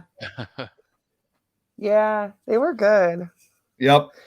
Are You Afraid of the Dark was like the Twilight Zone, but for like tweens. Or like Tales from the Crypts. Yeah. Right. Which also was made around that same time too, early mid 90s. And it's just like, and that actually came out. I think that was a show that came out even before I was born. So it was already existing. It's like as if the show was kind of waiting for me, if you will. And there was still one episode I remember after all these years that I remember scared the hell out of me. Oh my God. I did not expect that. Oh my God. The one episode I remember that scared the hell out of me was it was the episode Jake the Snake. That was like, I don't think too many people remembered that one, but I do. And that one is like, just like, talk about scared of snakes. Because I don't know if that'd be an episode for you. You okay, Heisenberg? That's right. You like Svengoolie. Svengoolie, let me just say something about Svengoolie. I'm actually really good friends with him. Oh, really? Yeah. He's a really nice. He of course he comes to a lot of horror film cons. We've actually had him come to, well, sadly, we haven't been able to do in the last 2 years. We have something that's called the Chicago Ghost Con, and he's become a frequent guest at the Ghost Con, and because of that, I've somewhat worked with him. Great guy, and I've even been briefly on a show because we did this special feature where every time we got a picture of him, the first time that we got a picture, it was just me and him, and then the second time we saw him a year later, we held the picture from previously to held the previous picture to get that picture taken. So it became a picture within a picture within a picture event. Oh, wow. And because of that, he brought one of those pictures onto a show, which took me completely by surprise. And he goes, Nick is in with pictures of Sven, in pictures of Sven, in pictures of Sven. Great guy. That's so cool. That's funny. That is awesome that you know him. That's really neat. Good night, Jeremy. Good night, Jeremy. I mean, it's only 10 more minutes. We could have hung out a little bit. Just saying. Dude, I still have my heart pounding from showing that picture.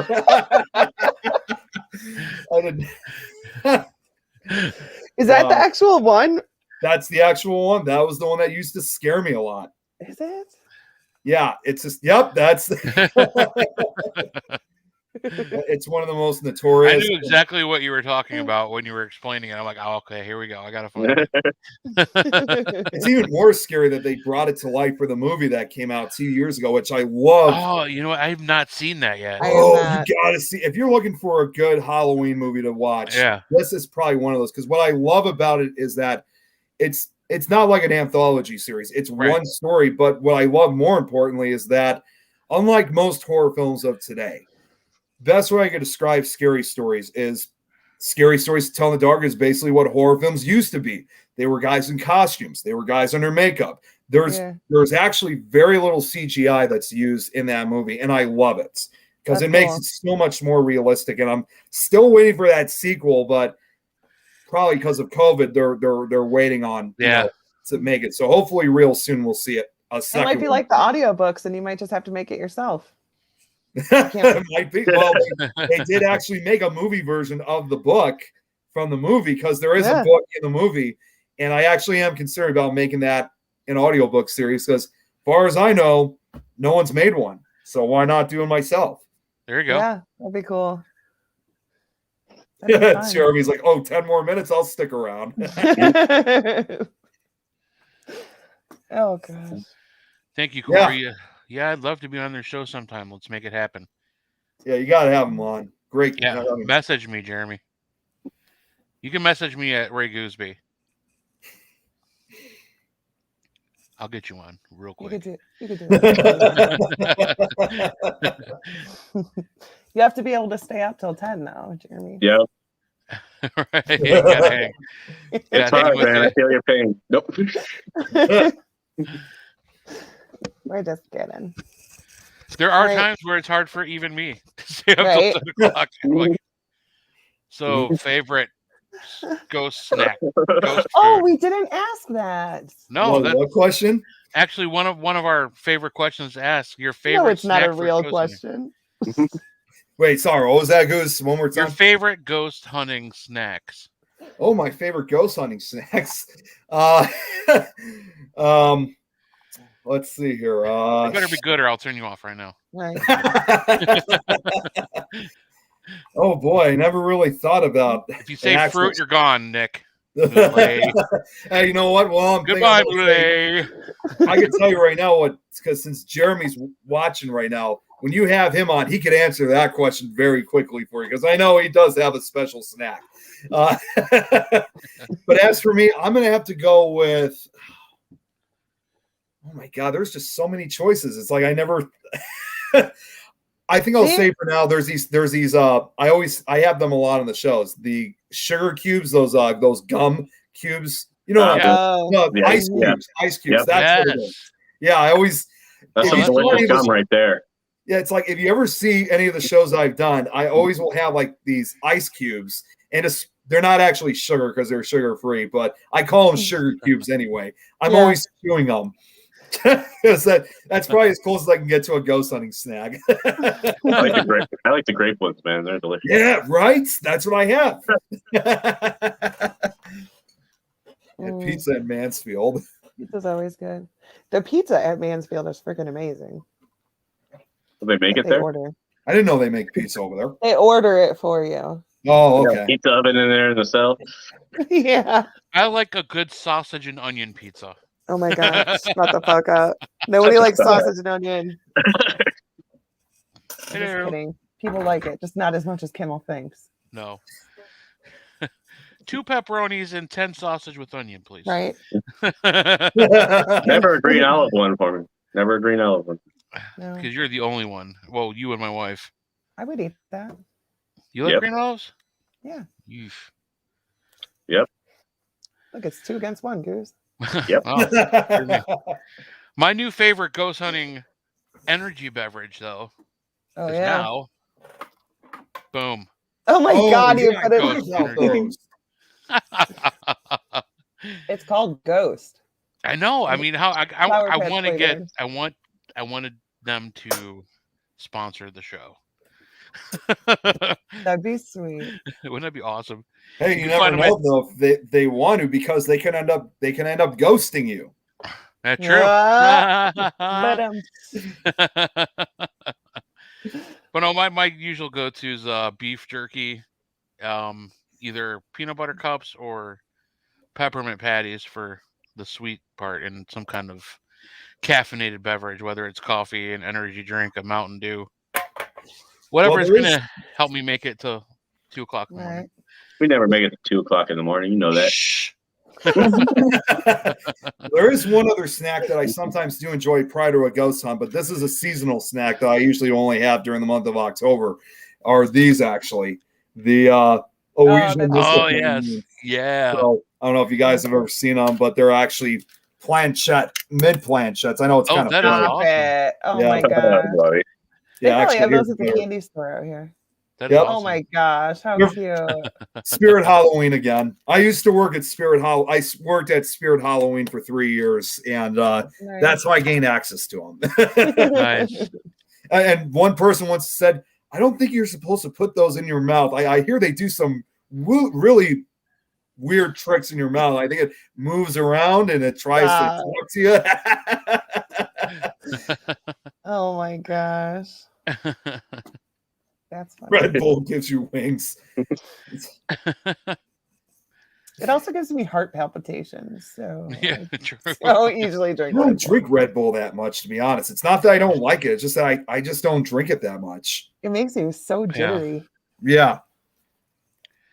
The Ghost was a nice, even kind of. It was just really just made me feel energetic. It felt good, but it doesn't have like the caffeine's natural. It's vegan. It's like, I don't know. They say it's healthy, whether it is or not. We'll go with it. Makes me feel good. Let's pretend that you didn't. It's selling at GNC. It's got to be good, right? Yeah, and it's Sour Patch Kids flavored. So no sugar, 0 sugar, low sodium, only 35 milligrams. Summon a demon with your tongue. Yeah, I'm not touching that statement. Yeah, I'm probably best if you don't. That's funny. Plus, we only have a couple minutes left. Which means everybody out there only has a couple minutes to share the show. That's true. Hashtag CryptoHeads for your chance to win a Cryptic Paranormal t-shirt. There you go. Yes. Do it. And also, what I was going to say is that we have to let Nick have the last word. Absolutely. So tell us where people can find you, what you have going on, where people can buy tickets for stuff, whatever. Just tell us everything. Sure. So you guys can find me on, of course, my personal profile is open to anyone. You can find me, as you see here on the screen. But I also do have a group page, which is called Nick's Paranormal Force, which is actually our team page, but our public page, which is Illinois Paranormal Force. And if you want to listen to my audiobook stories, as well as buying the books, because I'm also doing this kind of promote as a way to kind of promote to advertise, let's say, to buy these books. So you can find me on YouTube as well. Again, videos are free; don't have to pay anything. And for the most part, I mean, I don't have anything in particular that's selling tickets, but like I said, I'll be at DeadCon next weekend. Nice. I'm also gonna be at one more Paracon. I can't remember the name of that one, but it's going to be out in, I think it might be in either Des Moines or Davenport, Iowa in November. And then afterwards, we're ending the season with our road trips for 2021. So, if you guys want to, if anyone wants to stay in contact or they want to meet up, this is where I'm going to be. And, all I got to say is it was great to be on the show. So, had a lot of fun. We had fun. What's the YouTube channel for the books? It's the same as it's just my name, Nick Mulae. Because with YouTube nowadays, they're asking people to use their real names nowadays for some reason. So I just simply made it my own name, and it's just kind of simple as that.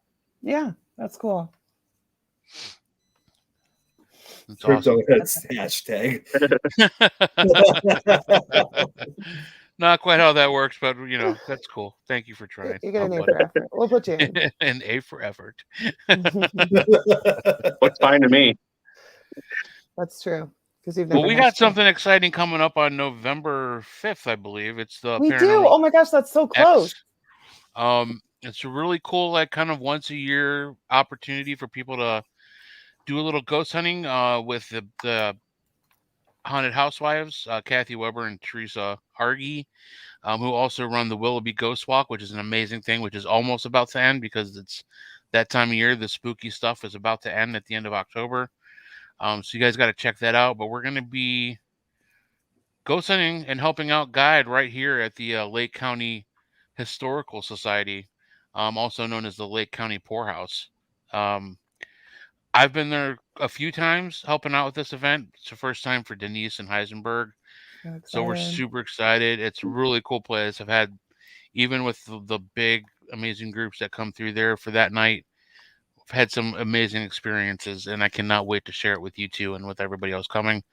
And for any information on that, just look up Kathy Weber or Willoughby Ghost Walk on Facebook.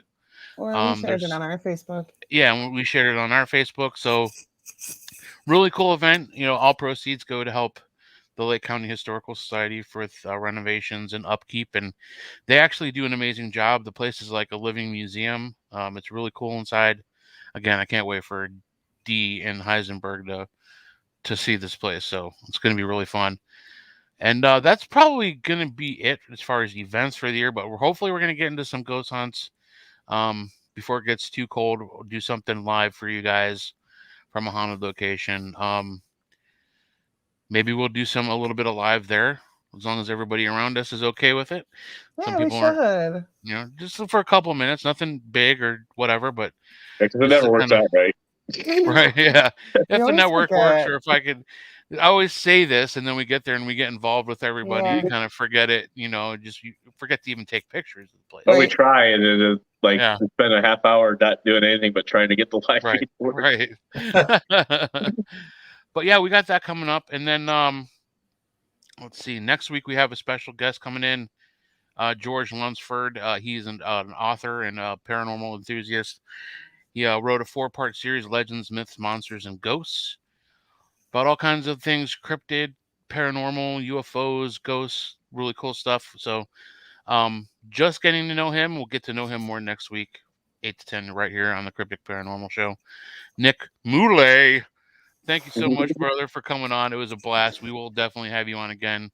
Please keep in touch with everything going on. If you guys have anything going on that you want to promote, let us know, and we will definitely get it out there for you. Absolutely. And again, thank you guys so much for having me. I had a lot of fun with you guys tonight. Awesome. Thank you again so much. Crypto Heads, thank you so much for coming on and watching us tonight, enjoying the party, enjoying my stupidity and all my word flubs. But you're getting to expect that from the goose. Especially this late. Right, exactly. And as we say at the end of every show, every Thursday night for at least the last few months, don't be an asshole. All right, guys, keep up the positivity. We will see you next week. Have a good night. Bye. Bye.